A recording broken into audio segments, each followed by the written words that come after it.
Hello there, Mr. Edgar and students. My name is Hannah Agnes. I'm Mr. Edgar's niece, and I am so excited to be with you guys. I'm currently a computer science teacher, so I'm teaching lots of typing and computer skills, but my background is in English and ESL, so this lesson is kind of bringing those two together.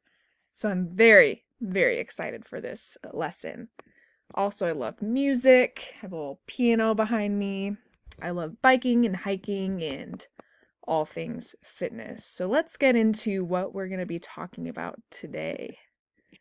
What is email etiquette? An email, most of you know, is an electronic message. If you are on your phone or on your computer, this is usually the icon that you will see.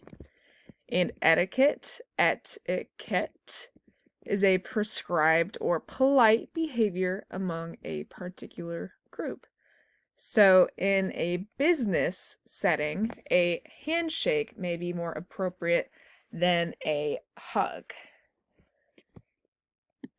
Your first challenge is to send an email to Mr. Edgar. This will not be for a grade, I promise, but we just want to see where you were starting at and how much you have grown by the end of the lesson. So your subject will be email test 1, and in your own words, I want you to say that you missed class and you want to know what happened. So this will be your email. You're going to click compose with this little pencil. You're going to send this to Mr. Edgar's email. Your subject is email test 1. And in your own words, I want you to say that you missed class and you need to know what happened. So go ahead and pause this video, and I'll give you a couple of minutes to send this email. Great job. Thank you so much for doing that. Let's go ahead and move on. So, what in-person etiquette do you know of? This might be something specific to your culture or how you were raised. So, I want you to pause in just a second, and I want you to either say out loud or to use motions to describe any etiquette you know of, such as a handshake or opening the door for somebody. Go ahead and pause and discuss. All right, thank you so much. Let's go ahead and move on. So, this is a silly little game, but I promise this will make sense why we're doing this.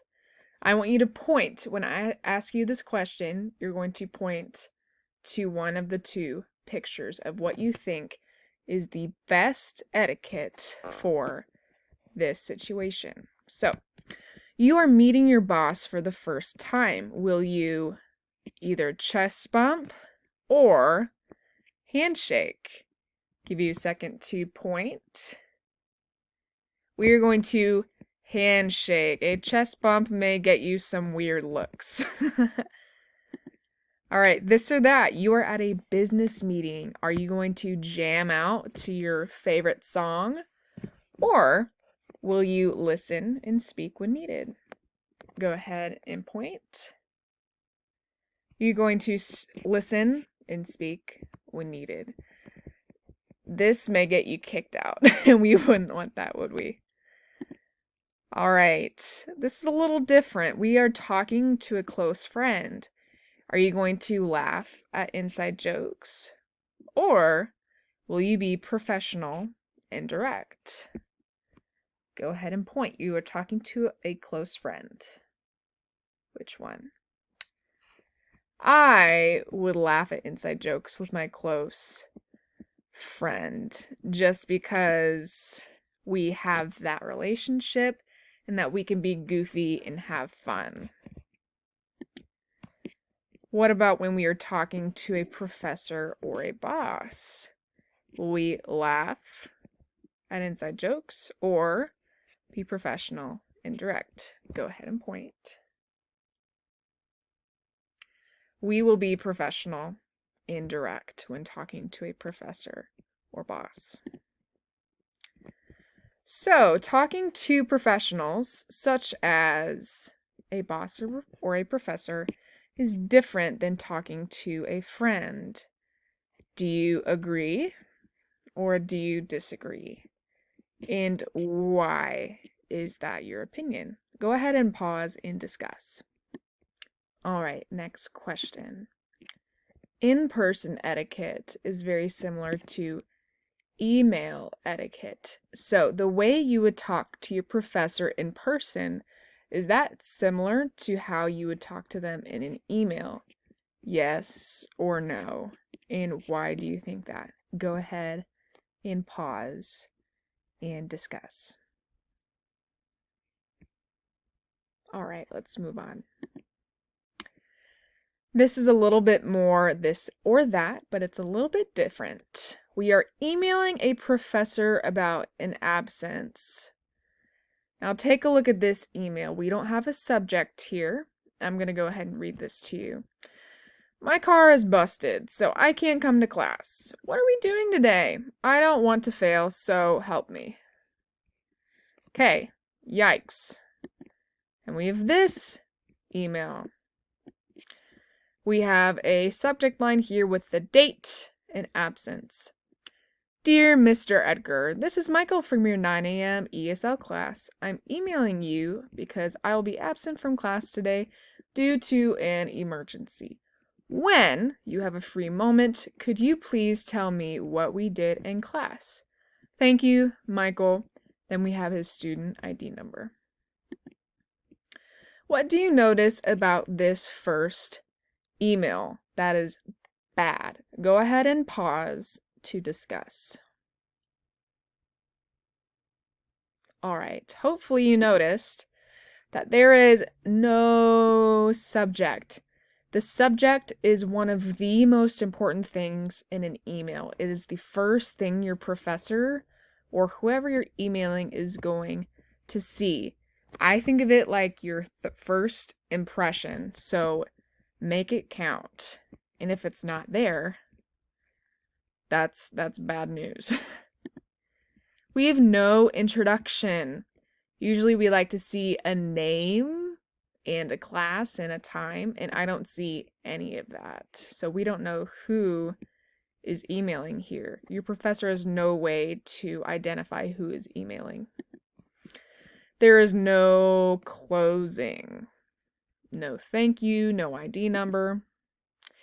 And it's not polite. This help me is pretty demanding. There's no please or thank you, and you're not considerate of the professor's time.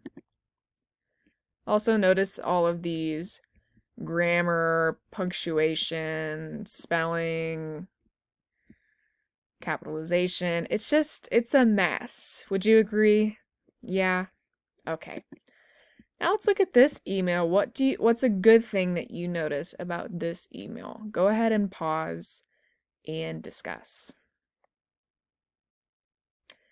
All right, thank you. Hopefully you noticed this is a perfect subject. It is short, it is clear, we have the date, this is capitalized. It looks good.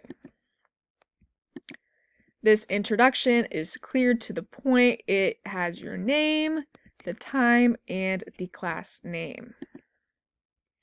The purpose is professional. There isn't any slang or my car is busted. It's very professional.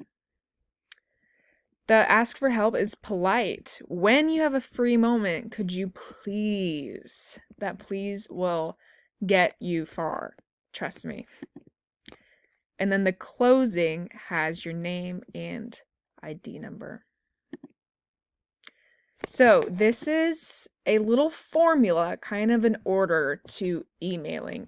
And I personally use this because I'm in grad school right now.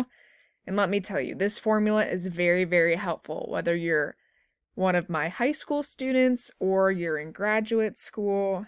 You kind of need to have a formula when it comes to emailing professionals. And this one does just fine. So we have our subject. That's the first thing we want to pay attention to. Our opening, our introduction, purpose of email, ask for help, and closing. So you will get a copy of this, and we are going to fill this in later. So our opening, introduction, and closing stay the same. Each class has its own set that doesn't change. So if I were you, I would maybe make a Google Doc, and I would write my opening, introduction, and closing for Mr. Edgar's class. That way I could reuse it for the whole semester and copy paste. The subject, purpose, and ask for help do change, however. So let's get into that next.